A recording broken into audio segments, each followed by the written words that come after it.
here's the first part of our Amarain choreography.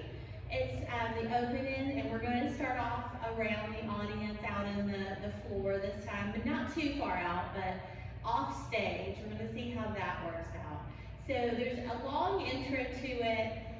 There's going to be some part that's just instrumental, just the drum beats and some clapping, and just kind of like get yourself on that beat. You know, you're thinking kind of a little hip bob or a little shoulder, maybe trying to get the audience involved a little bit.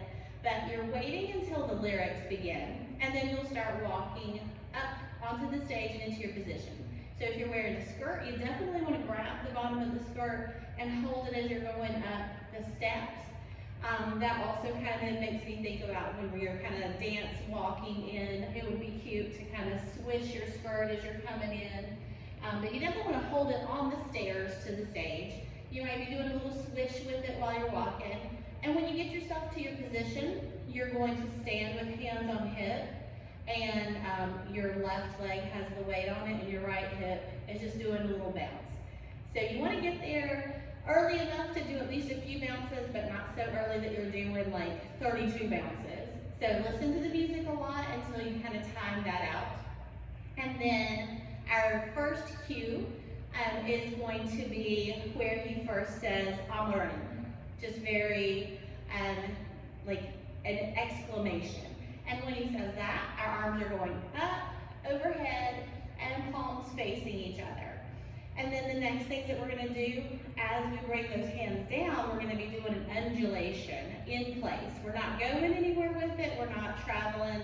We're just undulating in place. So think about that roll down through your body where your chest lifts up and back into you. You pull in your abs, and then you release your pelvis. But we're also rocking forward and back on our feet. Now for me, my right foot forward feels more comfortable for that, just to give a little bit of a rock. It's not going to matter so much in terms of what foot you need to be on for the next thing, because the next thing is going to be snake arms and you have some time to adjust. But to me, I feel better rocking on my right foot forward and my left foot back. So our arms are up, and we're taking an 8 count or 4 undulations. 1, 2, 3, 4, 5, 6, 7, 8. Our hands are now down by our hips, and it's going to be a snake arm on our right, left, right, and we're going to leave that right out there because you can hear the cue in the music. It's kind of like a hard pause.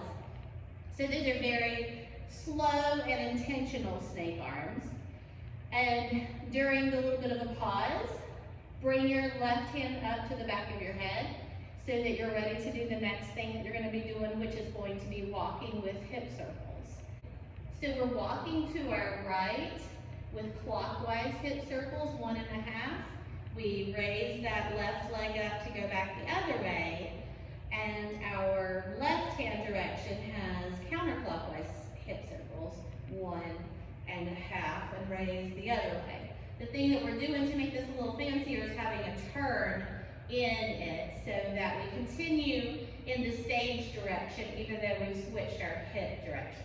So it looks like this. I'm going to my right, 1, 2, 3, turn. Now I'm going to my left because I've turned, but I'm still going in the same direction as far as the stage is concerned. 1, 2, 3, lift and switch. Going back to my right, still facing the back wall. 1, 2, 3, turn. And now I'm going to go to my left, still facing forward. 1, 2, 3, and I'm prepped for the next thing. Instead of turning or really lifting that leg a lot, I'm just going to get myself in position for the next thing.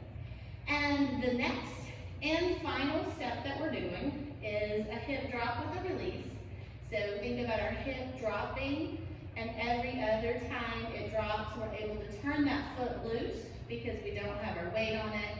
If we're having a hard time turning the foot loose, we might be standing too far forward on it, so we want to have our weight on the back standing leg. We're starting off with the right hip, dropping and releasing. 1, 2, 3, 4, 5, 6, and our 7, 8 turns us to the other side.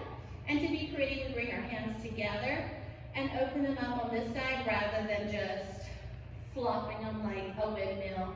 So as we step, we bring it together, and then when we get there and we're prepped with our hip, we open them up. And then we'll do the same thing over here.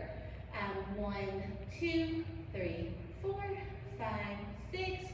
We're just going to step out 7, and we'll pause on 8 as we get ready for what's going to come next week.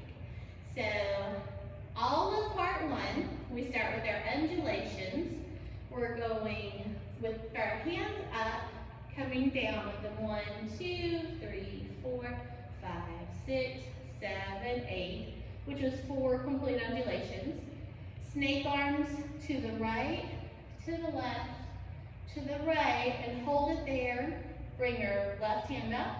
We're traveling with our circles to the right and turn, left and switch, right and turn, left and prep, and then our hip drops. 1, 2, 3, 4, 5, 6, 7, 8.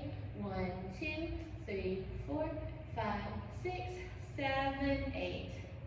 So that is what we have for part 1. Be sure to listen to the music so that you can figure out the timing of when you need to be in place for the beginning of it.